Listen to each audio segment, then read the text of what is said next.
We're at the end of July 2026, and as we wrap up the month, there's really only one story on everyone's mind: the World Cup. Hard to believe it was only a few weeks ago. While soccer fans around the world were focused on who would lift the trophy, Canadian business owners were keeping an eye on a different score: the end-of-day sales reports. Major sporting events don't just drive excitement on the pitch, they also have a real impact on consumer spending, creating opportunities for businesses to attract customers and boost sales.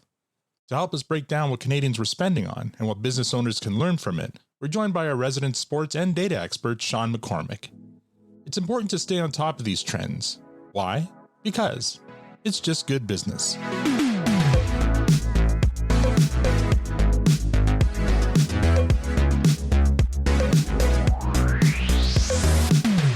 The 2026 FIFA World Cup is entering the business end of the tournament. And as of this recording, the stage is set for an epic semi-final round. But beyond the action on the pitch, another story is unfolding, one told through consumer spending habits across Canada. So what is the data telling us so far?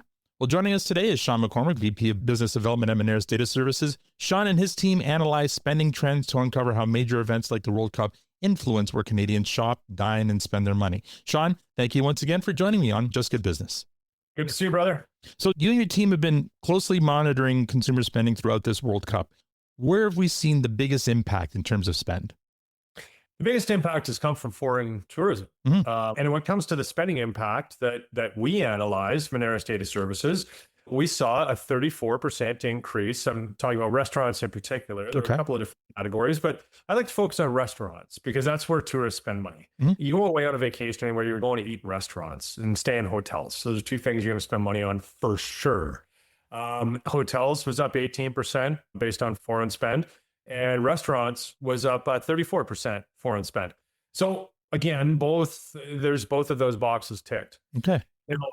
The caveat there is that total spend, let's focus on restaurants. Total spend in restaurants was only up 3%. And we're talking about the 10-day period to start the World Cup. Right. So that gave everybody a moment for pause to do some head scratch and go, well, why might that be? And we're comparing that 10-day period to the same 10-day period in 25. And I think, and this isn't just me saying this, I've seen economists weighing in as well in some reports, saying that there was a replacement factor there. And by replacement, we're referring to the foreign tourism and the domestic spend. And what probably happened is that 3% lift was the 34% increase in foreign spend. Right. The domestic spend seems like it was probably flat.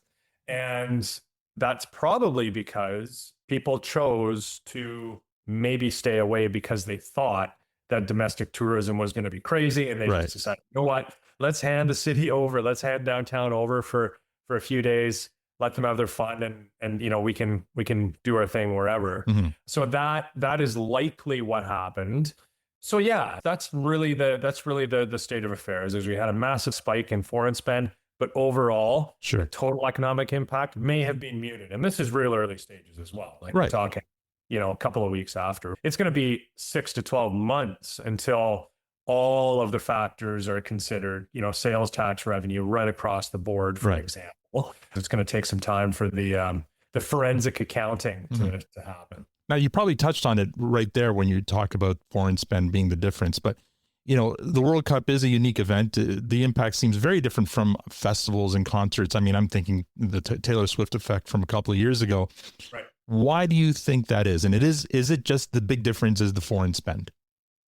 The Taylor Swift event, and it was 2 weekends, Thursday, Friday, Saturday, 2 consecutive Thursday, Friday, Saturdays.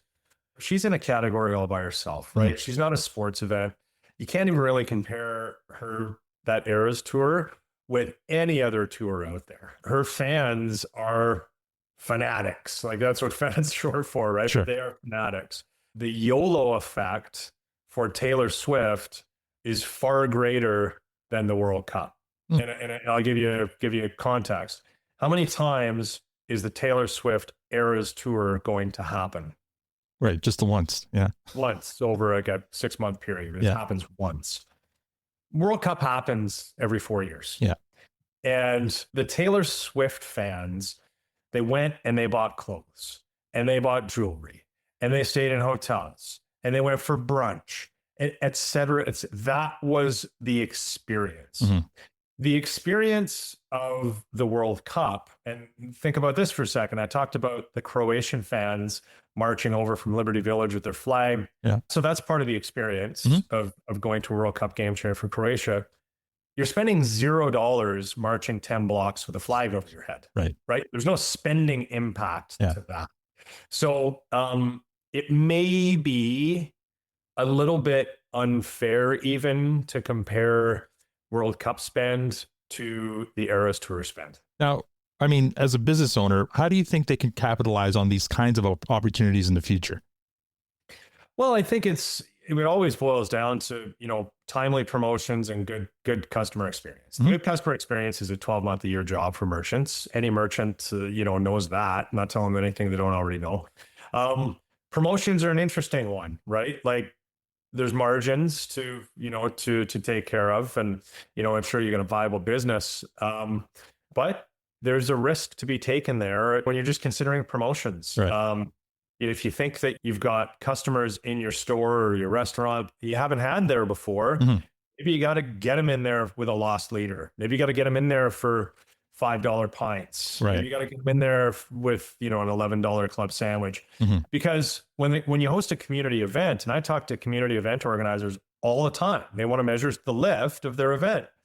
Their goal, when you're in, whether you're talking about a BIA or municipality, you're trying to draw in consumers who might not usually come to your area to experience it and spend money there.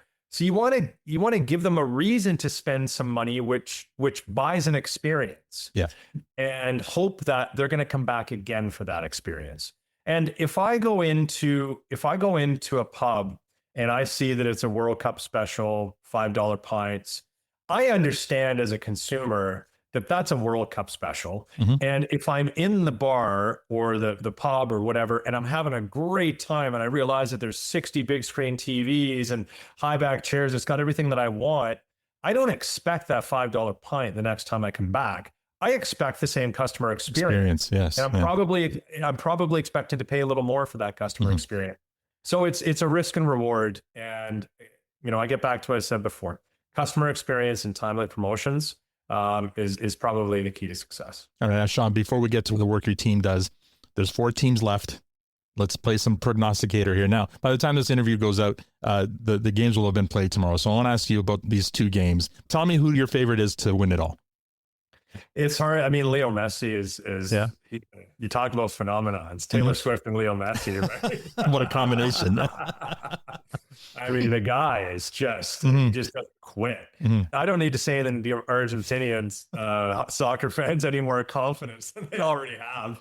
But yeah, I mean, Messi and Argentina are looking pretty good right now, but you got England, right? Like, that would be a Cinderella story.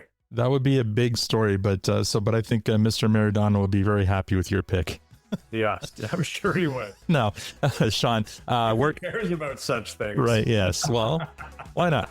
Where can folks learn more about you and your team and what you guys do at Data Services? Dataservices.moneris.com. We measure spend. All right. Thank you very much.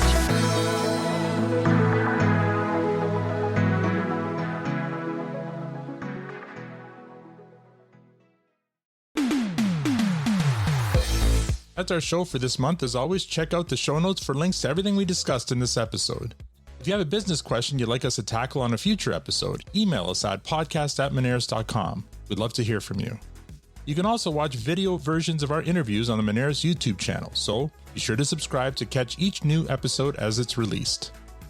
On behalf of Sean, myself, and everyone at Moneris, thank you for listening. Until next month, it's just good business.